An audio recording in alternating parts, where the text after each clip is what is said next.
Oke, teman-teman, sekarang kita lanjutkan ke pembuatan peta yang selanjutnya, yaitu peta titik pengambilan sampel batuan. Tapi sebelum masuk ke peta ini, saya mau memberikan tambahan informasi untuk di video yang sebelumnya, yaitu peta lokasi pengamatan geoteknik. Tadi saya lupa memberikan satu arahan bahwa di legendanya ini, karena bekas dari overlay peta lintasan geologi, ya pasti kan masih ada tulisan titik dan lintasan geologi. Nah, titik dan lintasan geologinya ini di peta geotek itu diganti judulnya menjadi uh, titik pemantauan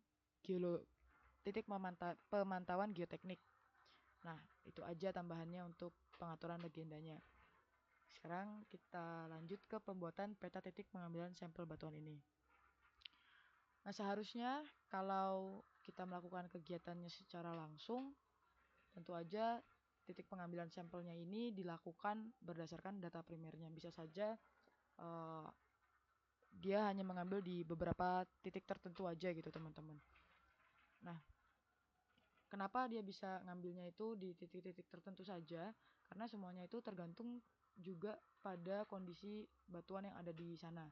Ketika batuannya itu relatif homogen, maka kita kan seharusnya tidak perlu mengambil sampel begitu banyak ya, karena kan tujuannya pengambilan sampel ini untuk kita laboratoriumkan, untuk kita uji, dan kita mengetahui sifat-sifat fisik maupun mungkin mekaniknya.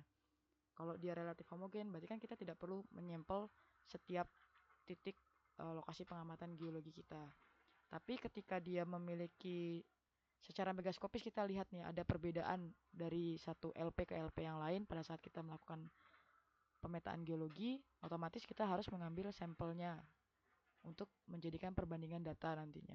Contohnya, misalkan di LP13 ini kan beda batuannya dengan yang ada di LP3, otomatis saya harus mengambil batuan di LP3 dan juga di LP13 untuk saya sampel, kemudian saya masukkan ke laboratorium untuk diuji.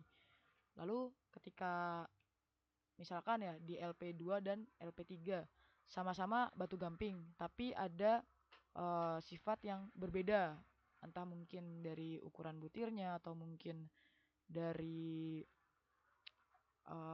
fragmennya atau apanya yang berbeda, ada baiknya itu di sampel, diambil contoh batuannya. Nah, di sini karena kita data sekunder dan ini hanyalah sebuah penerapan begitu ya. Jadi kita asumsikan saja bahwa kalau teman-teman bertemu dengan dua litologi seperti ini, kita asumsikan ambil saja misalkan satu litologi atau dua litologi yang mewakilkan dari setiap litologi yang ada. Sini cara untuk pembuatannya. Yang pertama kita ubah dulu ke data view. Terus kita save as SHP titik pengamatannya ini, dan kita ubah namanya nanti menjadi titik pengambilan sampel batuan. Caranya itu klik kanan di titik pengamatan, kemudian data, export data. Kemudian kita save sesuai di lokasi teman-teman menyimpan SHP-nya.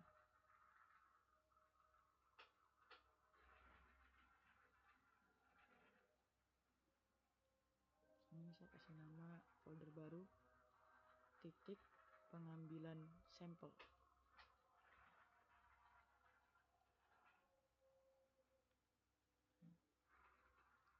Sudah, kita buka foldernya, terus nama SHP-nya kita ubah menjadi titik pengambilan sampel batuan.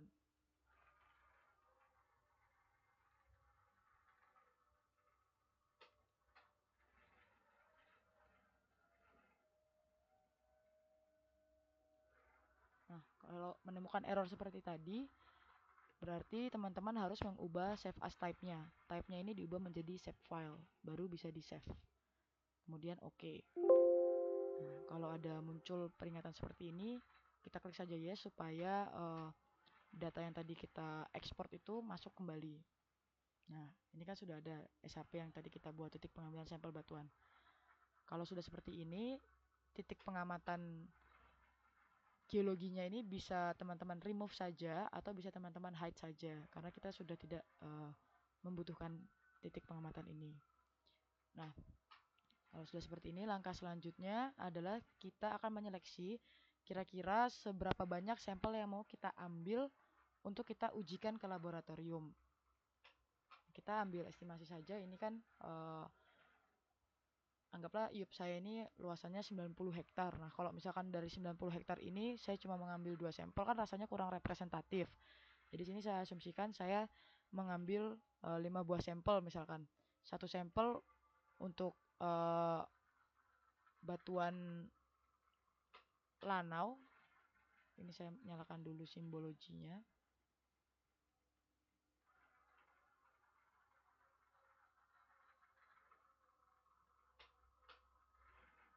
Sorry. Ini ada napal dan batu gamping.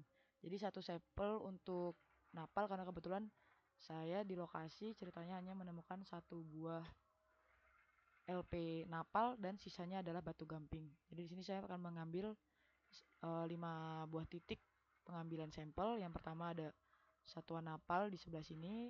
Terus saya akan distribusikan lagi batu gamping di bagian timurnya, kemudian di bagian selatan dan juga di bagian utaranya akan saya coba mengambil secara representatif. Nah, kalau kalian sudah menentukan titik-titik mana saja yang mau kalian jadikan titik pengambilan sampel kalian, titik-titik yang tidak kalian butuhkan dihapus saja. Nah, caranya itu klik kanan di titik pengambilan sampel ini, open attribute table, kemudian pilih mana titik yang pengen kalian hapus. Nah, contohnya saya mau hapus titik di LP3 ini. Caranya ketika sudah saya klik bagian paling kiri dari tabel titik LP3 ini, kemudian saya pergi ke editor, start editing. Kemudian pilih yang SHP titik pengambilan sampel batuan. Kalau sudah, ini sudah diblok juga dan di lampiran lampiran layarnya juga sudah berubah menjadi biru di titiknya. Itu kita pilih yang delete selected. Nah, kemudian kita pilih lagi titik mana yang mau kita hapus. Misalkan saya mau hapus titik yang LP8, kita hapus. Terus saya hapus di titik LP5. Terus saya hapus lagi misalkan di titik LP6. Nah, misalkan menurut saya ini sudah cukup representatif ya.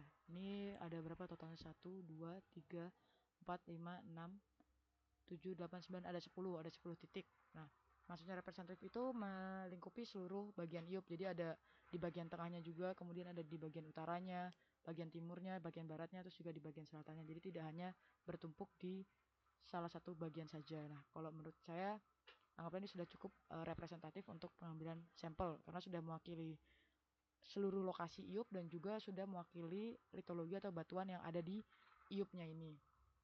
Nah, kalau sudah seperti ini, kita save dulu, save edit, kemudian stop editing, dan kita close saja tabelnya. Nah, selanjutnya kita sesuaikan untuk simbolnya, warnanya. Nah, batu gamping itu warnanya biru. Kita kasih warna biru. Kemudian napal kasih misalkan warnanya hijau. Nah, seperti ini terus. Nah, untuk label dari titik pengambilan sampel ini, kalau yang lama kan namanya LP1, 2 dan seterusnya. Nah, labelnya ini kita ganti namanya, tidak LP1, 2 dan lain sebagainya. Tapi kita ganti menjadi seperti ini, teman-teman. Kita tambah dulu add field-nya. Tambahin label sampel. teks.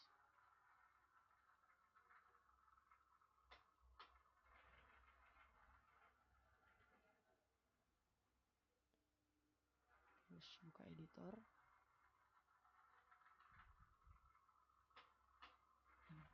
Kita namain aja, misalkan katakanlah nama PT-nya ini katakanlah Ranggalawe Pandiga, terus saya kasih nama aja, kodenya RGP 01,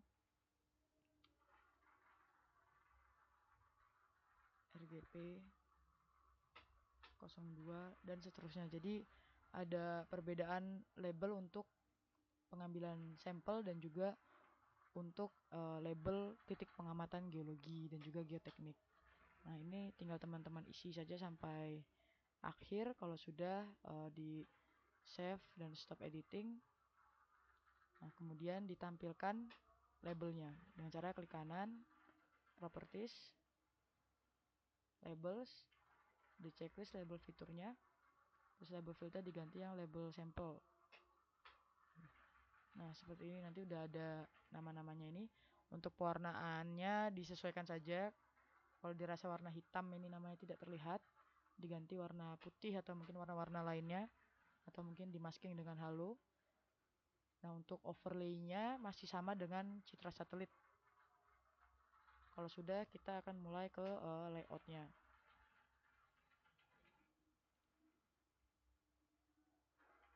Nah, terus jangan lupa nanti disesuaikan di bagian legenda dan juga di bagian penamaan atau judul petanya. Kita sesuaikan.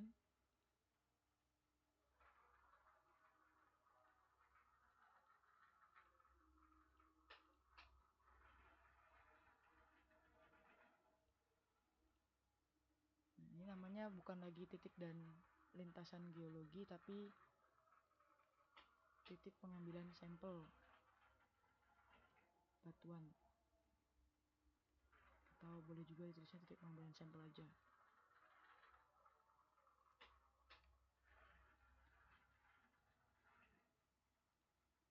Nah, kemudian untuk yang satuan-satuannya ini dihapus aja. Nah, ini juga dihapus, jadi hanya meninggalkan nama litologinya saja.